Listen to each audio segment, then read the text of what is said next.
waktu masih kecil nama aslinya kan Jendu sebetulnya, nama anak desa biasa. Orang tuanya sendiri ya sebetulnya kan petani biasa, sederhana.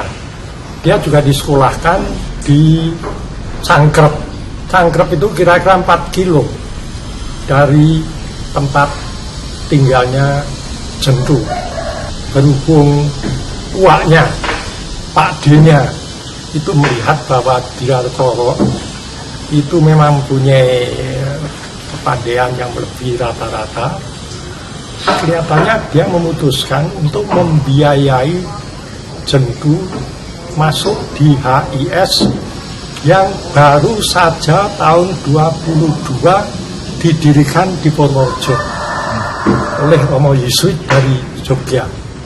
Itu Romo yang memang dari Jogja. Dia dipermandikan di Purworejo, kemudian dia selesai sampai kelas 6.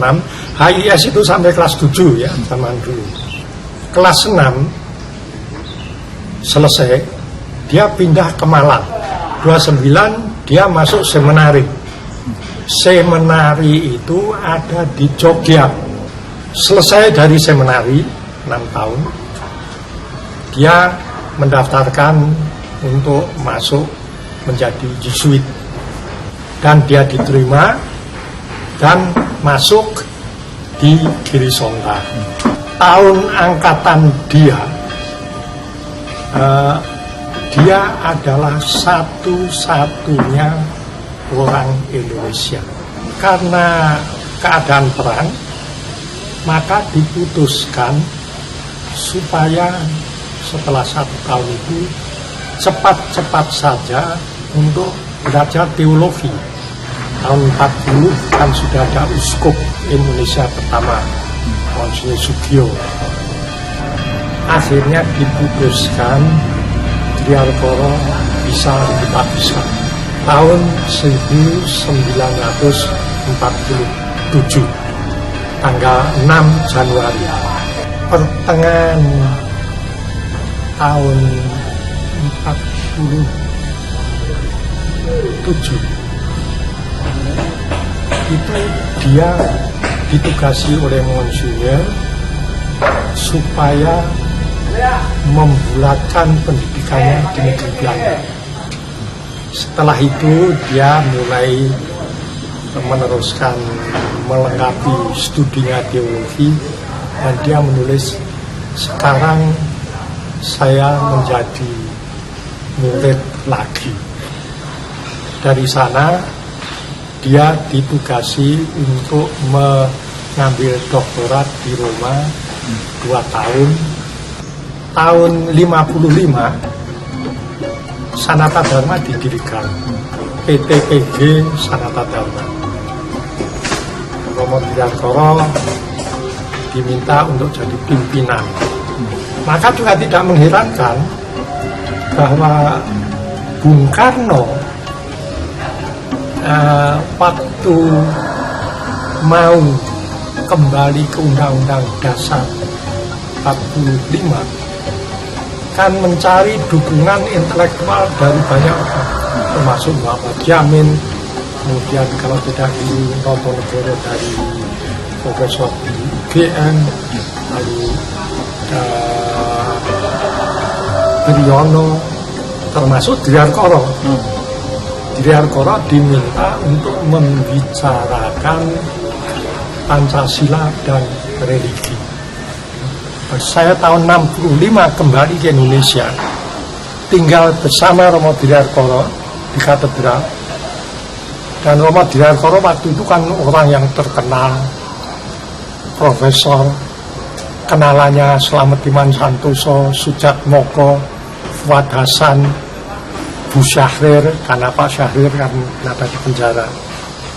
Saya diajak, diperkenalkan kepada orang-orang itu semuanya. Sehingga ini nantinya ada dampaknya. Waktu STF berdiri, karena sebetulnya Profesor Slamet Iman Santoso merencanakan untuk mengadakan semacam institut filsafat yang dipelopori oleh Diarkoro, tetapi Romo Diarkoro keburu meninggal dunia.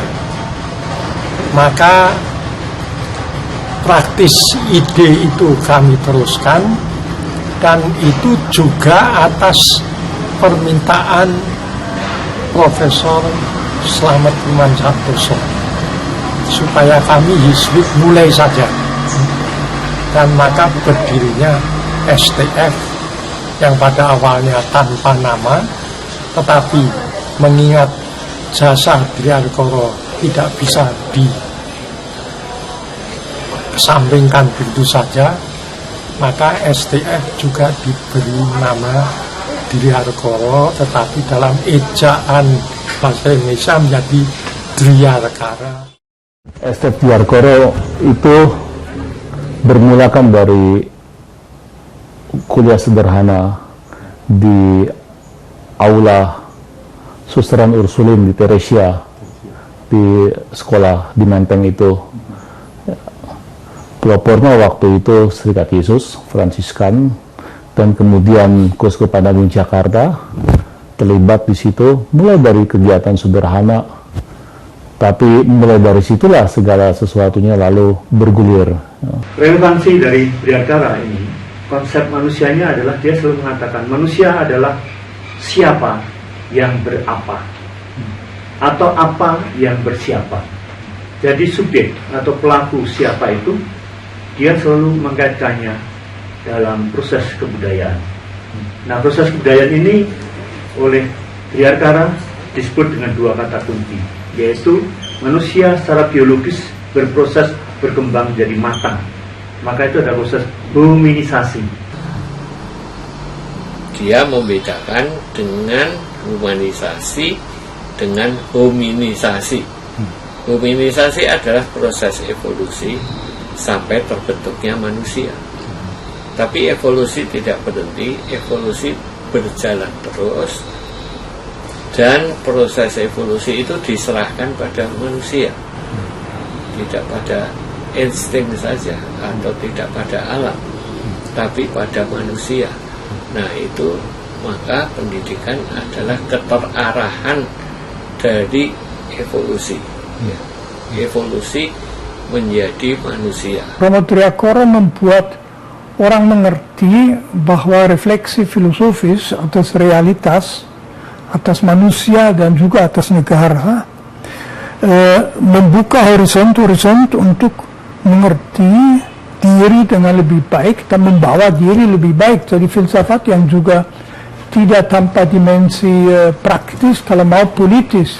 Lalu Driarkara menawarkan, kalau Anda memperlakukan sesama Anda, warga negara ini sebagai saudara maupun sahabat, homo homini socius, manusia adalah sahabat bagi sesamanya. Driarkoro mengatakan sesuatu yang bagi saya pribadi fundamental penting mengenai Pancasila, yaitu bahwa sila kunci di antara 5 sila itu adalah sila yang kedua, kemanusiaan yang adil dan beradab. Jadi sila itu tidak persis sama kedudukannya. Saya lalu pikir mengapa, dan jawabannya juga sederhana. Membawa diri secara manusiawi, secara adil dan beradab, itu kapanpun, dimanapun, dengan siapapun selalu betul, dan tidak pernah salah. Sebaliknya, 4 sila lain kalau tidak adil dan beradab bisa menjadi jahat. Ketuhanan yang tidak beradab bisa membuat orang membakar rumah orang lain. Kebangsaan bisa menjadi chauvinisme. Kerakyatan bisa menjadi diktatur kediktatoran mayoritas. Dan keadilan sosial bisa menjadi ideologi penuh kebencian yang atas nama keadilan membunuh musuh kelas dan sebagainya. Jadi ini suatu pengertian Driarkoro yang bagi saya sangat mendalam dan penting. Jasa Romo Driarkoro dalam bidang filsafat. Kembangan terbesar adalah menciptakan bahasa filosofis, karena dia memperkenalkan filsafat barat dengan bahasa Indonesia yang sangat baik. Diakoro itu kan punya cita-cita supaya filsafat dalam arti diskursif, dalam arti pemikiran diskursif, kritis, sistematik, logis dan koheren bisa berkembang di sini, khususnya di Jakarta, di pusat ibu kota, dan bukan saja berkembang sebagai suatu disiplin akademik, tetapi juga berkembang dalam arti terlibat dengan persoalan kemasyarakatan, karena Profesor Diakoro sendiri dulu sering terlibat dalam karangan-karangannya dengan nama samaran tentu saja, dan persoalan-persoalan bangsa, persoalan negara, persoalan sosial pokoknya. Pendidikan filsafat harus menyumbang kepada masing-masing mahasiswa kemampuan untuk menjadi kritis tentu ya. Yang kedua, kemampuan analisis masyarakat kita, kemampuan untuk mensinteskan pandangan kita, dan yang terakhir, kemampuan untuk membangun suatu visi yang sehat mengenai masyarakat baru Indonesia. Jadi filsafat sebetulnya mempertanyakan apa yang ada, tidak untuk hanya merusak, menggoncangkan, tetapi untuk memberikan kesungguhan, pertanggungjawaban sungguh-sungguh. Jangan kita teruskan saja apa yang ada, mungkin sudah malah kontraproduktif. Itu filsafat. Kalau S1 itu memang pada umumnya atau sebagian terbesar mahasiswanya adalah calon imam. Program studi pasca sarjana S2 itu sebagian terbesar bukan calon imam, dan mereka memang punya eagerness ya untuk tahu ya, dan memang berminat. Memang kesulitannya kan mereka kebanyakan multi entry itu, sehingga kadang-kadang nggak terbiasa kan dengan cara berpikir filsafat. Nah, tapi kami mulai, kami persiapkan dengan baik dengan matrikulasi supaya mereka bisa masuk ke dunia intelektual filosofis yang ditawarkan di sini. Di tingkat sarjana jadi S1, mata kuliah yang banyak, SKS itu filsafat manusia, etika, filsafat politik, epistemologi, filsafat ketuhanan. Di pasca sarjana diandaikan orang sudah tahu itu, memang lebih banyak sejarah filsafat, tetapi tetap ada fokus sistematik juga. Sedangkan untuk S3 itu lebih terbatasnya. Saya melihat ada 3 pokok di situ dalam kurikulum yang diterjemahkan dalam macam-macam mata kuliah. Persoalan sistematik, filsafat sistematik atau teologi sistematik juga ada.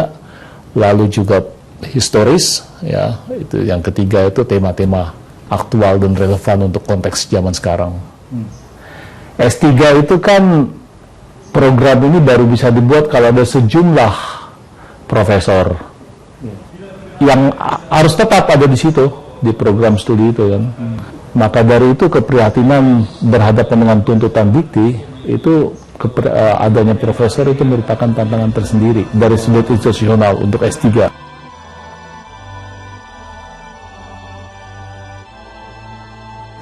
Menawi Romo Triakoro,